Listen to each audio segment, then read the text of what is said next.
వరంగల్ జిల్లా ప్రధాన వార్తలను పరిశీలించినట్లయితే నర్సంపేట పట్టణంలో ఓ భూ వివాదం ఇరు వర్గాల మధ్య ఘర్షణకు దారితీసింది.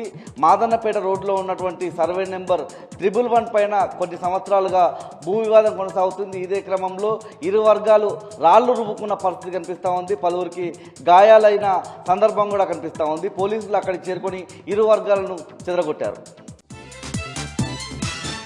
హన్మకొండ జిల్లా ప్రధాన వార్తలను పరిశీలించినట్లయితే షాయంపేట మండలం జోగంపల్లి దగ్గర ఉన్నటువంటి దేవాదుల ప్రాజెక్టుకు సంబంధించిన పంప్ హౌస్ ముందు రైతులతో కలిసి మాజీ ఎమ్మెల్యే గంట్ర వెంకటరమణారెడ్డి ధర్నా కార్యక్రమం నిర్వహించారు. ప్రధానంగా చలివాగు ప్రాజెక్టును 15 మీటర్ల మేర నింపి రైతాంగానికి సాగునీరు అందించాలని ఆయన డిమాండ్ చేసిన పరిస్థితి కనిపిస్తూ ఉంది. ప్రధానంగా యాసంగి సీజన్లో షాయంపేట, రేగొండ, మొగుళ్లపల్లి, చిట్యాల మండలాలకు సంబంధించి పెద్ద ఎత్తున పంట పొలాలు ఎండిపోతూ ఉన్నాయని, ఒక్క నెల రోజుల పాటు నీళ్ళు అందిస్తే ఆ పంటలు బతికే అవకాశం ఉందని, పూర్తిగా ఎండిపోయిన పంటలకు సంబంధించి రాష్ట్ర ప్రభుత్వం 50,000 నష్టపరిహారం కూడా ఇవ్వాల్సి ఉంటుందని ఆయన డిమాండ్ చేసిన పరిస్థితి కనిపిస్తూ ఉంది.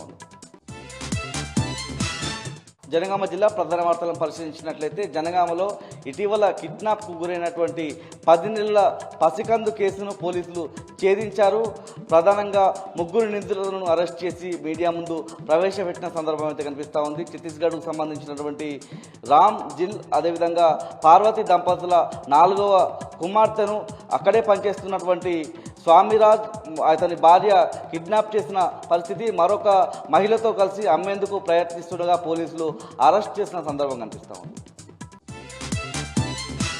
మహబూబాబాద్ జిల్లా ప్రధాన వార్తలను పరిశీలించినట్లయితే తొర్రూరు మండలం సోమారపు తండాకు సంబంధించినటువంటి రైతుల పంట పొలాలన్నీ పూర్తిగా ఎండిపోతున్న సందర్భం కనిపిస్తూ ఉంది. ప్రధానంగా అక్కడ ఉన్నటువంటి ఆకేరు వాగు ఎండిపోయి కనిపిస్తున్న సందర్భంలో ఎమ్మెల్యే యశస్వి రెడ్డి కనీసం పట్టించుకోవడం లేదని ఆ వాగులో రైతులంతా కూడా నిరసన తెలిపిన సందర్భం కనిపిస్తూ ఉంది.